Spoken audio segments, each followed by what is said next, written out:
Perdón.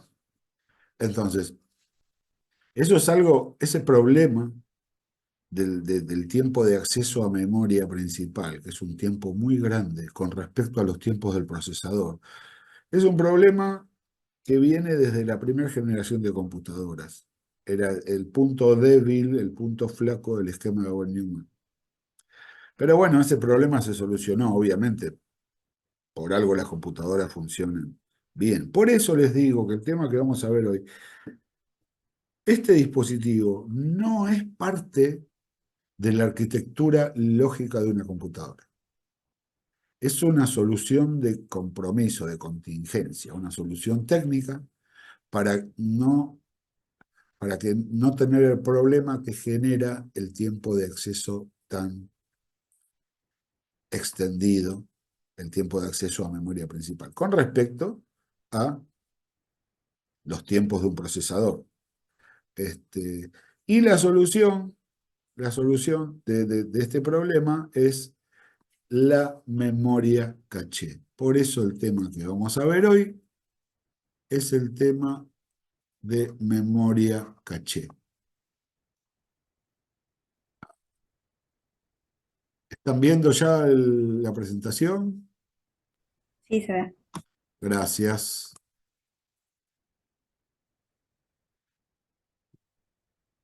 ¿Qué es la memoria caché? Bueno, ya han recibido, tanto en el manual como en apunte, ya han visto algún desarrollo del concepto de memoria caché, pero es un concepto que siempre me gusta hablarlo para que se pueda entender bien. La memoria caché, también llamada antememoria, es una memoria que, como les digo, no figura en la arquitectura de una computadora. ¿Por qué? Porque es un dispositivo de memoria que simula ser la memoria principal. O sea, el procesador no sabe que existe la memoria caché. El procesador cuando quiere acceder a memoria, o sea, quiere acceder a memoria principal, tanto sea para una escritura como para una lectura. Lo que hace esta memoria caché es estar entre la memoria principal y el procesador. ¿Cuál es la ventaja que tiene la memoria caché? El tiempo de acceso. El tiempo de acceso a memoria caché es prácticamente instantáneo. Es instantáneo, ni siquiera un nanosegundo se tarda en acceder a la memoria caché. Por eso, este, el procesador no demora nada de tiempo en acceder a la memoria caché. Entonces, ¿y para qué sirve que acceda rápido a la memoria caché? Bueno, en la memoria caché lo que vamos a encontrar es es una copia de registros de la memoria principal en la memoria caché. Entonces, tanto sea para escritura o para lectura, si el procesador accede a memoria y a lo que quiere acceder se encuentra en la memoria caché, el procesador no pierde tiempo de procesamiento. Porque muchas veces, cuando tiene que acceder y accede a memoria principal, cae en lo que se llama wait state o estado de espera. Que el procesador puede seguir haciendo cosas, pero todavía no le llega la respuesta de la memoria principal. Hasta que no llegue esa respuesta, el procesador no hace nada y pierde pulsos del oscilador, pierde hertz, pierde tiempo. Por eso se llama wait state. Para evitar el wait state o estado de espera, existe la memoria caché. La memoria caché lo que tiene es que por su característica física, la memoria caché no puede ser del mismo tamaño, la misma capacidad de la memoria principal. Es mucho más pequeña, pero no un poco más pequeña, mucho más pequeña. Por una cuestión de costos, de volumen, de consumo de energía. ¿Eh? La memoria principal La memoria principal está compuesta por registros RAM que son DRAM o RAM dinámica, la D es de dinámica, que, digamos, están hechas con capacitores. Es la más económica, la que menos espacio o volumen ocupa, pero tiene ese problema de tiempo de acceso. En cambio, la memoria caché es del tipo SRAM, S de estático, static RAM. Está formada por transistores. La memoria SRAM tiene la característica de que el tiempo de acceso es inmediato, pero, ocupa muchísimo más volumen con respecto a la memoria DRAM, es muchísimo más cara y genera una cantidad de calor enorme. Entonces no puede ser, no puede tener, de ninguna manera puede tener el mismo volumen, la misma capacidad que la memoria principal. De hecho, hay una relación aproximada entre memoria principal y memoria caché, es aproximadamente, no quiere decir que en todas las compus sea así, pero un poco más, un poco menos, la relación es de 1000 a 1. ¿Qué significa? Que cada 1000 registros de la memoria principal hay un registro de memoria caché. ¿Se entiende? Esa es la relación aproximada. Es muchísimo más chica. Es el 0,1% aproximado de la memoria principal, la memoria caché. O sea, es muy diminuta, es muy diminuta. Y, pero el tiempo de acceso es inmediato. En la memoria caché se copian algunos registros, como podemos ver, es uno cada 1000. Si yo tengo, no sé, una memoria de 16 GB y quizás mi memoria caché es de 16 megas, ¿se entiende? Va de mega a giga, que es multiplicar por 1024. O sea, más o menos la proporción es de 1000 a 1. Y uno dice, pero al ser una memoria tan chiquita, ¿cómo es que funciona? ¿Cómo es que funciona bien y que el resultado es bueno? De hecho, este, el, el buen funcionamiento de la memoria caché hace que prácticamente más de un 90%, estamos hablando entre un 94 96% de las veces que un procesador quiere acceder a memoria, lo consigue accediendo en la caché, sin necesidad de acceder a la memoria principal. Eso es un montón. Eso es un montón de tiempo de espera de wait state que se ahorra el procesador. Que se ahorra el procesador. Por eso funciona, es tan poco el wait state que tienen los procesadores que para el usuario es algo invisible, no nos damos cuenta que cada tanto el procesador pierde un poco de tiempo. Es una solución técnica efectiva, ¿no? Cuando, ven, acá está la explicación del wait state. El propósito de la caché es que el procesador tenga un estado cero wait state, o sea, sin tiempo de espera. Eso es un estado ideal. Eso no existe. Siempre va a haber un pequeño wait state, o sea, no es totalmente infalible la memoria caché, pero eh, digamos, es efectiva en 90 y pico por ciento, o sea que prácticamente, o sea, con eso estamos mucho más que bien. Cuando el procesador quiere acceder a memoria, ya sea para lectura o para escritura, este, y ese acceso, ese resultado que busca el procesador, lo consigue accediendo a la caché, lo que se produce es lo que se llama un hit o acierto y mantiene el estado de cero white state. En cambio, cuando el procesador quiere acceder a memoria y donde quiere acceder no se encuentra en la memoria caché, obviamente va a tener que acceder a memoria principal, que ahí sí está todo, con la subsiguiente consecuencia de caer en wait state. El procesador se queda esperando, van pasando los pulsos del procesador sin hacer nada, queda inoperante el procesador hasta que consigue los resultados. ¿Está? Entonces, eso se denomina miss o pérdida cuando sucede eso. Y cuando sucede eso, lo que se genera es, o sea, es cuando se produjo un fallo así, lo que se necesita es actualizar el contenido de la memoria caché. Actualizarlo, porque evidentemente si lo buscaba en la caché y no lo encontró, tuvo que ir a memoria principal, es porque, bueno, lo que estaba guardado no era lo que se esperaba. Entonces se actualiza, se hace una nueva copia de memoria principal a memoria caché, se actualizan los registros, por ahí se cambian los registros que se copian. Ahora uno se puede preguntar,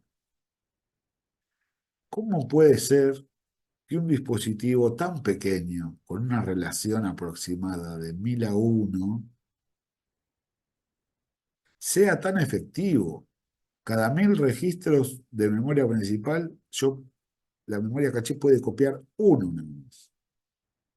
¿Cómo hace para tener un 94% de eficacia esa copia? ¿Se entiende?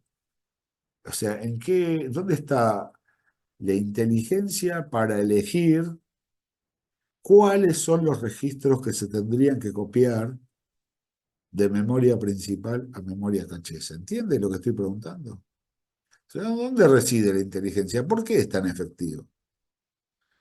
Bueno, la memoria caché viene acompañada por un controlador.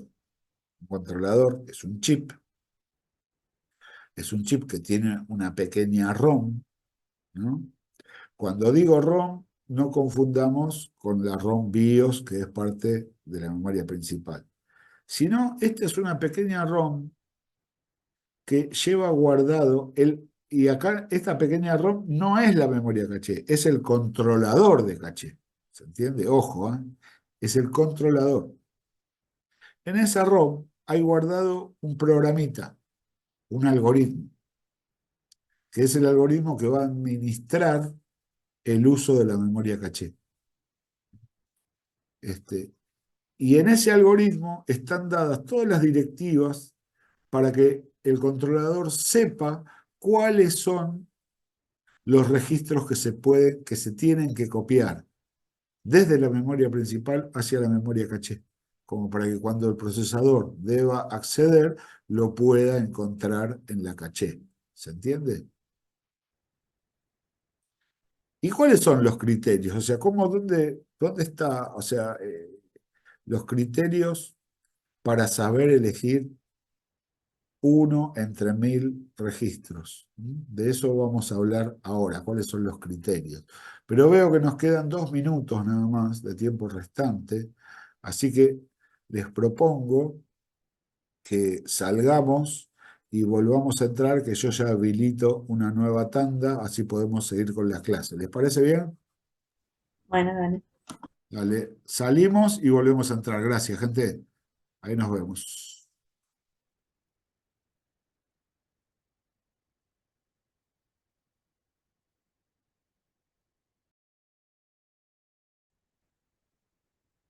Ahí va.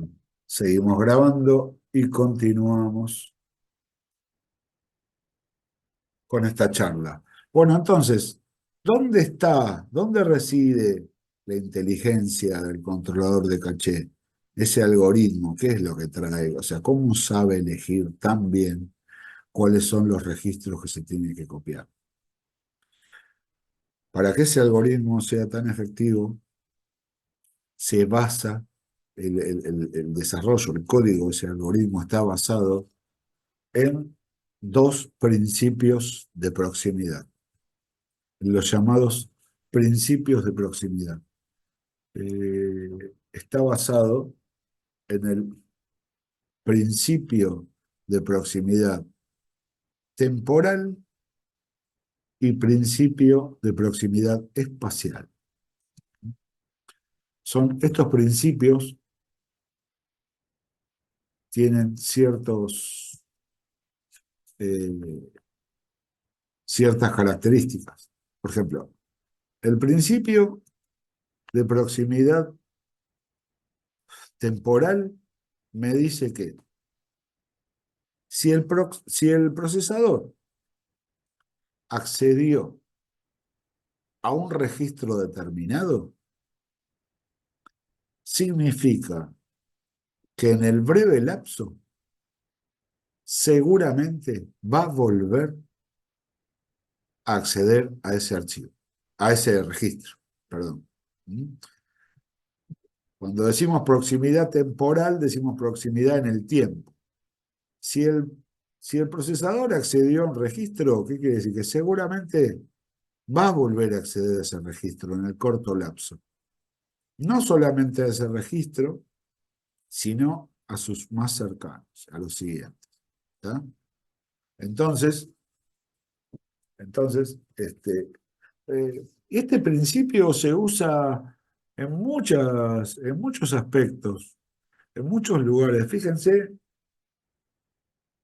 ustedes usan una aplicación X, la que sea, en la cual tienen que generar algún archivo. Pueden generar algún archivo y demás. Cuando ustedes vuelven a abrir esa aplicación y quieren abrir algún archivo que ya tienen de esa aplicación, lo primero que les va a aparecer son los últimos archivos que usaron en esa computadora. Eso es principio de proximidad temporal. Quiere decir que en el tiempo vamos a acceder otra vez. Y eso pasa en cualquier programa.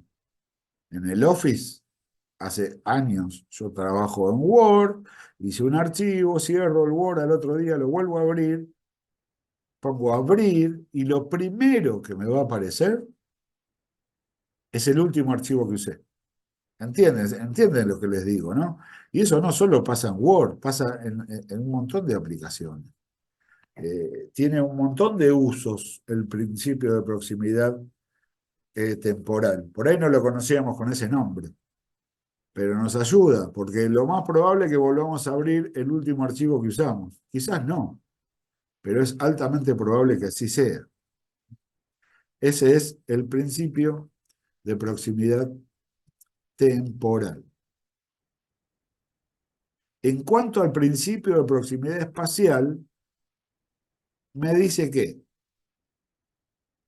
si, si el procesador accedió a un registro determinado, en el corto lapso va a acceder a los registros que están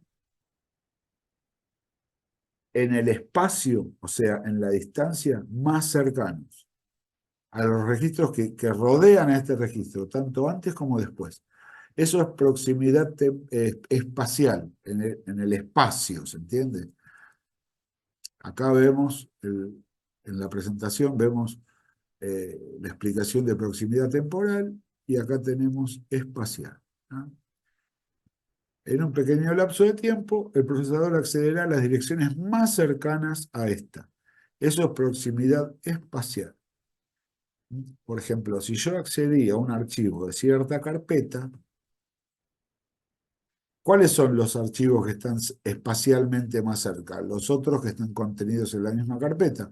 Por eso cuando yo pongo para abrir, abro la ventanita de abrir, ¿qué carpeta se me va a abrir? La que estaba el último archivo que usé, donde me va a aparecer ese archivo y el resto de archivos de esa misma carpeta, los que están próximos en el espacio, ¿se entiende? O sea, proximidad temporal en el tiempo, proximidad espacial en el espacio. Con esos dos principios, el controlador de caché hace una copia de ciertos registros de memoria principal a la memoria caché y acierta en más del 90% de las veces que el procesador tiene que acceder a memoria principal. Para eso, vamos a ver un poco lo que es el funcionamiento de la memoria. caché. Bueno, lo que expliqué hace un rato. Eh,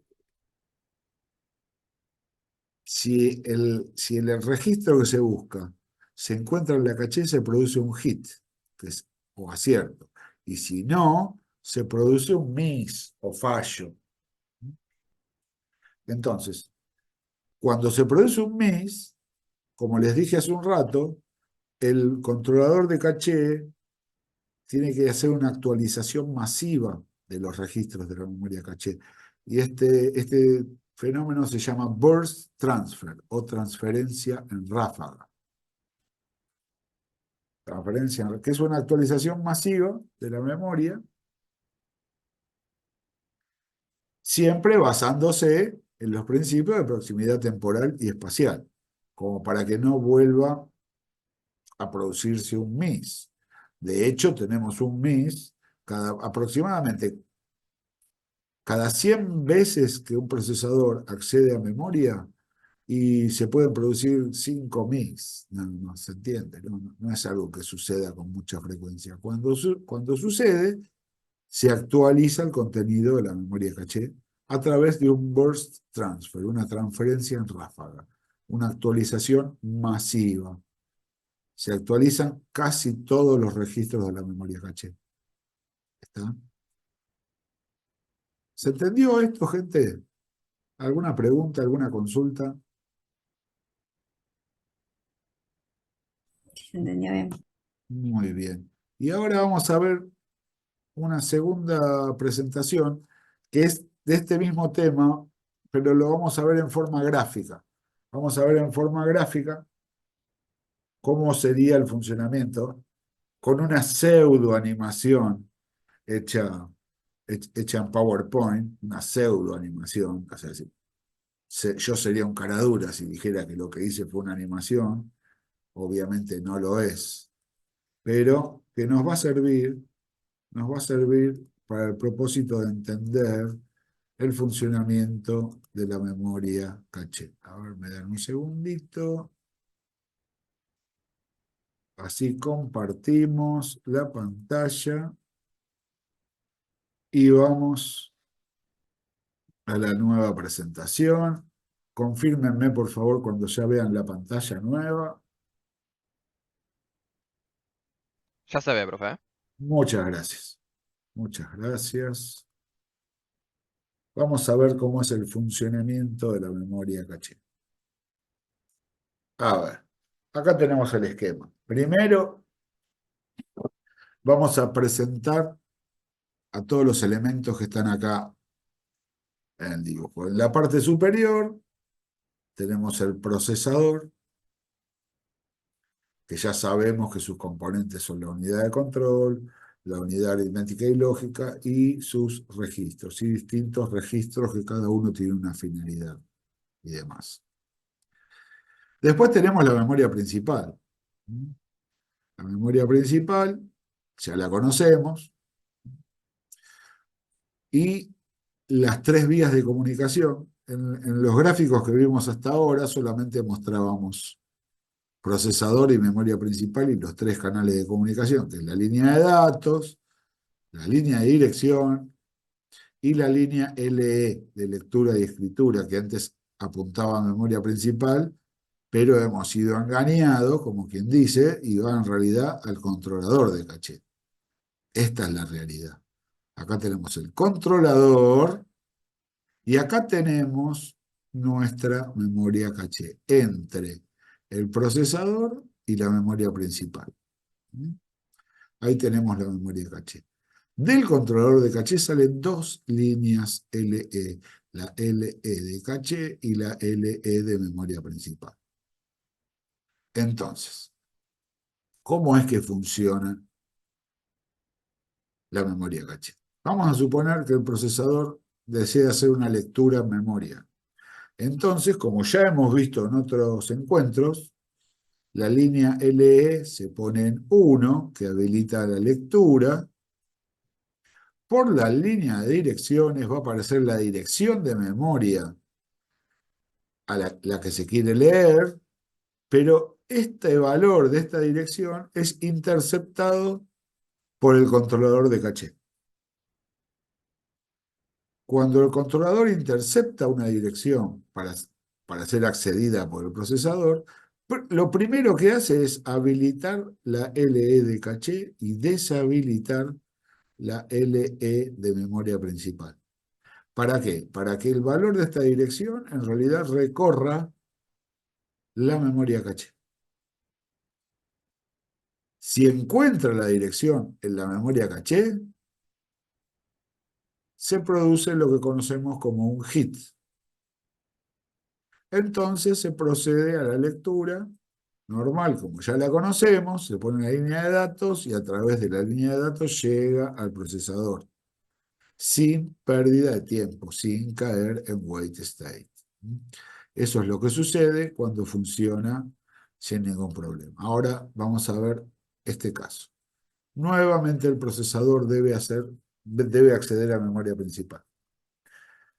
LS pone en 1, en la línea de direcciones aparece la dirección de memoria a la que se quiere acceder, el controlador la intercepta y habilita LE de caché y deshabilita la LE de memoria principal. La línea de direcciones, esta dirección recorre la caché y no la encuentra. No la encuentra. Se produce un miss. Entonces, ¿qué es lo que pasa cuando hay un miss? El controlador deshabilita la LE de caché y habilita la LE de memoria principal. Y ahí sí, esta dirección que está en la línea de direcciones va a apuntar a la dirección de memoria principal para hacer la lectura. Pero mientras accede a esta dirección se produce un wait state. El procesador se queda esperando, pierde el tiempo, se queda inactivo hasta que lleguen los resultados. Eso ya es, digamos, eso sucede. Pero al mismo tiempo, además de hacer la lectura, se genera un burst transfer, una transferencia en ráfaga, una actualización masiva de los registros de la memoria caché por parte de la memoria principal. Se van a copiar todos los registros, como siempre, basados en los principios de proximidad temporal y espacial. Y además, al mismo tiempo, obviamente, se hace la lectura. ¿Está? ¿Se entendió, gente? ¿Qué les Sí, se pareció? entendió. ¿Tenemos un poquito más entendido cómo es que trabaja la memoria caché y cuál es el objetivo de la memoria caché? Ya más o menos lo sabíamos. ¿Tienen algo que comentar, algo que añadir? ¿Qué les parece?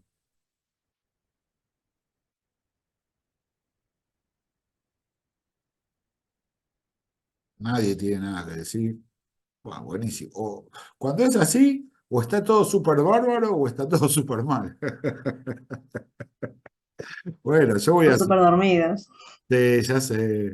Ya todos nos hemos levantado muy temprano hoy y queremos que se termine el lunes. Sí, sí, sí. Les entiendo y estamos en la misma. Pero bueno, ya que nadie lo pregunta, lo voy a preguntar yo porque es algo muy atinado. Porque siempre alguien puede decir, pero profe, yo tengo entendido que la memoria caché es parte del procesador.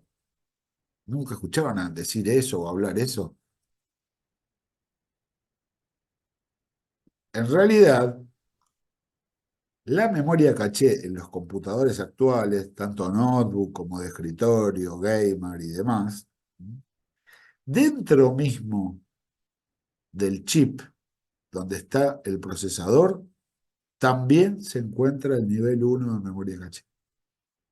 Pero no quiere decir que la memoria caché sea parte del procesador. Están compartiendo un chip, ¿se entiende? Pero son dos elementos totalmente distintos.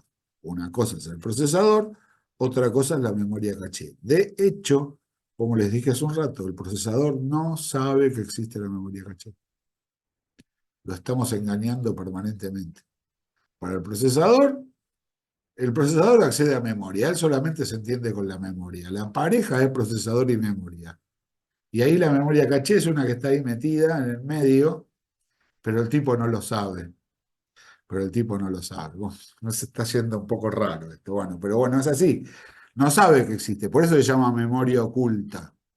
Por eso caché en francés es oculto. De ahí sale el nombre, memoria caché. Y en las primeras PC, la memoria caché venía en un chip inserto en el mother. Estaba dividida en niveles, nivel uno, nivel 2, hasta nivel 3. Podían llegar a haber dos chips en el mother.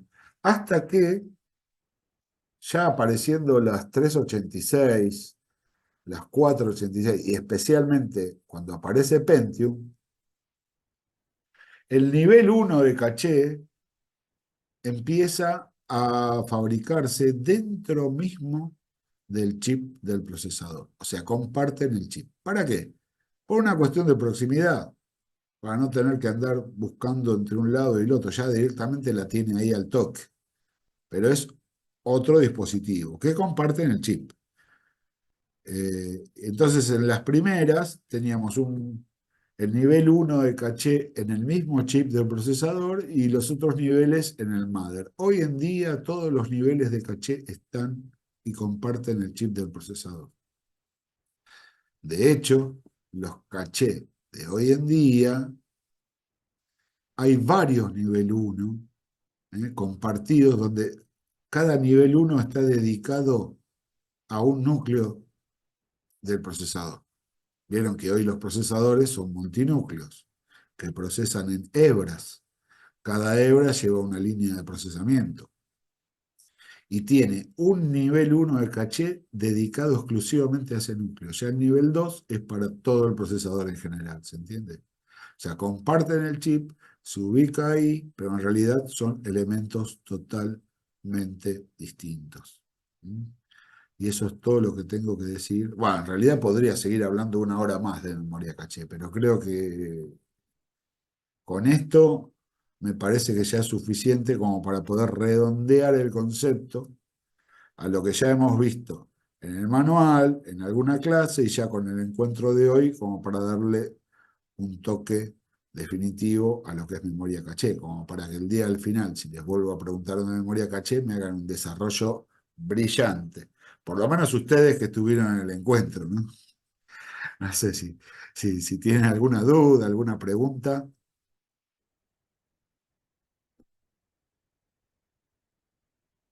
No, ¿Todo? profe, ninguna. Bueno, bárbaro.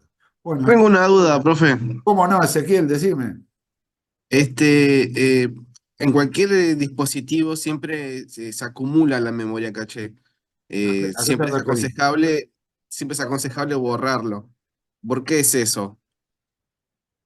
La memoria, ¿cómo es aconsejable borrarla? No entiendo eso. ¿Cómo borras? Sí, por ejemplo, en un celular vos usas una aplicación y eso va generando una memoria caché. Y los antivirus o las aplicaciones de limpieza de teléfonos te dicen como para limpiarlo, para sacarlo. Pero esa no es Y la vos memoria. lo borrás y eh, te achica el espacio en el teléfono o en un dispositivo.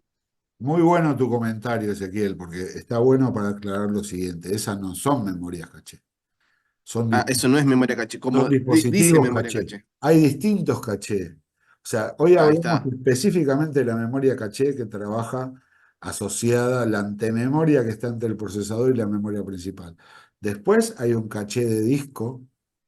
Después en distintos dispositivos hay distintos tipos de caché, ¿no? Ah, yo pensé que solamente era uno solo y era todo lo No, no, mismo, ¿no? no. Las mismas computadoras, una notebook, o sea, o una de escritorio, pero también no nos circunscribamos exclusivamente al universo PC. La memoria caché existe desde la primera generación de computadoras. ¿Mm? En todo tipo de computadoras, en el esquema de von Neumann, existe la memoria caché. Más allá de eso, existen otros cachés y les puedo hablar sintéticamente del caché de disco, que es, por ejemplo, es un pequeño sector de la memoria principal. Algunos registros de la memoria principal están destinados a ser el caché de disco, o sea, de la unidad de almacenamiento, que puede ser un disco rígido o puede ser una unidad de estado sólido. Uno dice disco rígido, pues ya se entiende, ¿no? Que puede ser el tradicional o un estado sólido, que cumple exactamente la misma función.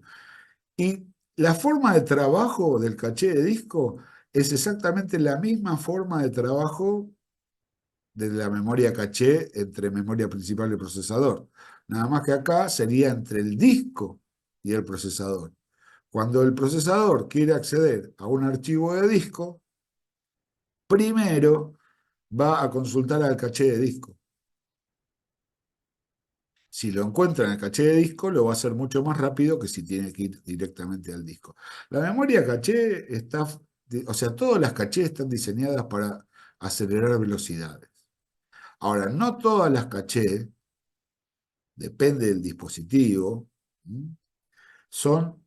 tienen burst transfer, tienen actualizaciones masivas. La del procesador, sí, no necesitamos tocar nada, para nosotros es transparente. Podemos vivir sin saber nada de ella, que siga andando todo bien. No tenemos que ocuparnos nosotros como usuarios, ¿entiende, no? Ahora bien, en otros dispositivos hay ciertos niveles de caché que necesitan una refrescada, una actualización, porque si no, si uno no hace una limpieza, puede llegar a tener, digamos, un resultado inverso al buscado, que en vez de acelerar procesos, te termina haciendo más lento el proceso de datos en general. Yo creo que te referías a eso, Ezequiel. Sí, sí, a ese tipo de memoria era. Claro, claro. Esos son cachés también, pero no es la memoria caché la que... Son otros tipos de caché. Va más para el lado del almacenamiento. Sí, en realidad el objetivo de una caché siempre es el mismo, es acelerar que todo funcione más rápido y más ágil. Nada más que no todos los controladores trabajan igual, no todos los controladores tienen la misma circuitería adicional electrónica que pueda permitir que se autolimpie, ¿entendés? Entonces, en realidad termina siendo como un buffer, o sea, se hace cada vez más grande, más grande, más grande, y el efecto buscado es inverso. Entonces conviene pegarle una limpieza a ese caché, uno directamente. Eso puede pasar, y especialmente pasa en los celulares, donde los recursos son tan limitados, tan reducidos, y si no se lleva al 100% de rendimiento, se nota mucho en un celular. Cosa que no sucede en el universo PC, ¿está? Pero sí, sí, está bien. Son dispositivos llamados caché, son caché, pero no es la memoria caché tal cual la hemos visto. O sea, de esta no hay que tocar nada porque el mismo controlador se encarga de todo.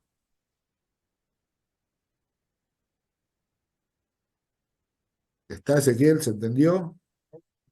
Sí, sí, quedó Buenísimo. claro. Muchas gracias. Buenísimo porque era algo que iba a acotarlo, pero se me pasó y bueno, me hiciste la pregunta No, justo. y si no preguntaba, me quedaba con la duda de si era o Pero no era. Así que, para eso están bárbaro. los encuentros virtuales, para poder así despejar la duda en el momento. Qué mejor que eso, y más que ahora después queda en la grabación y lo podemos compartir con el resto de los compañeros que seguramente están haciendo cosas muy importantes que no han estado hoy.